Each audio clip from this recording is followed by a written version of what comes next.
standard electric motorcycle to make it to the center of Mount Washington. Close to the whole event. Yeah. Scott's at the BSG. We're also excited about that fusion for us guys, and also who can't resist the 96 Geo Metro still going strong. All right, the Tesla is a big show too. I mean, and that's what's really getting at me. But I mean, I'd like to thank you all for coming here. You're all electric enthusiasts, or you have a piece in it, or at least you have a piece in King City's program. Eventually. So I've got 2 Volt owners here today. I tried to grab the extreme of both sides. One that just is unbelievable with fuel EPA numbers, and one that does what I did when I had a Volt for $5, and that'd be Nick. My experience when I had our Volt demonstrator was about 5 months. I'm like a 70-30 driving habit. 70% was city, 30% was highway. Highway being, the weekends or weeknights. I tried to take the Volt north up through Plymouth, give it the real world, mountain hill terrain stuff. And then I took it all the way down to the 95, 128, Connecticut, Rhode Island, Massachusetts to try to give it the real city life. I gave it the, I'm going to beat on it situation. I'm going to give it the hyper-miling, light foot situation. My overall was probably like around 77 combined fuel, gas, electric. So I've got some Volt owners out there like Dave Daniels, and I'll let him spill his beans, what he truly gets. But I'm a believer with the electrification. It's here to stay. It's not going anywhere.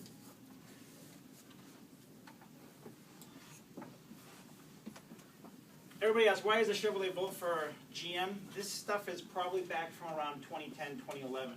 At that time, we wanted to get more independent from petroleum. As you all know, we're going to be energy diversity.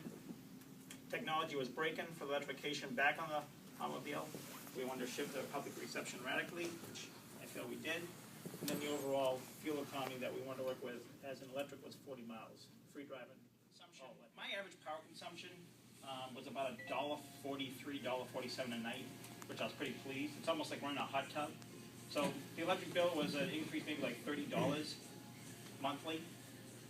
Were you on a time of use plan or just a regular plan? I tried to charge off-peak hours. Was So, it 110? but does your plan actually support off-peak hours? Yeah, the plan was basically just to, show it's cheaper to run an electric car than a gas-powered.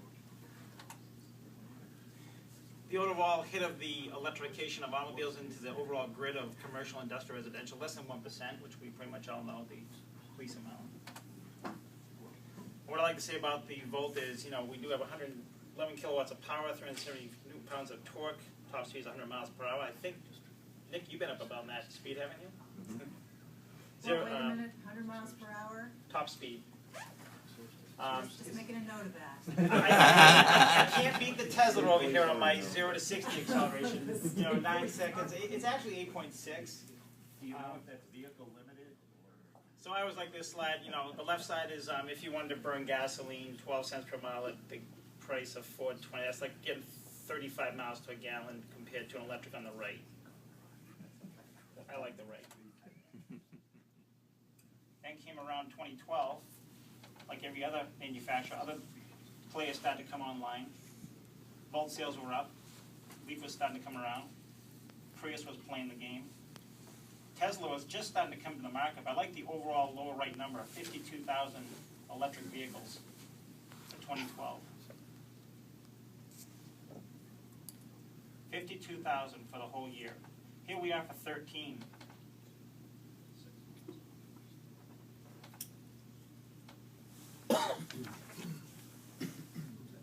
32,000 total by the end of May with all players on the field. Now what we need is more of an infrastructure to support these vehicles, which we all agree with. We don't have enough of them. The old technology of fuel pumps has got to go away, and electric stations got to come more and more.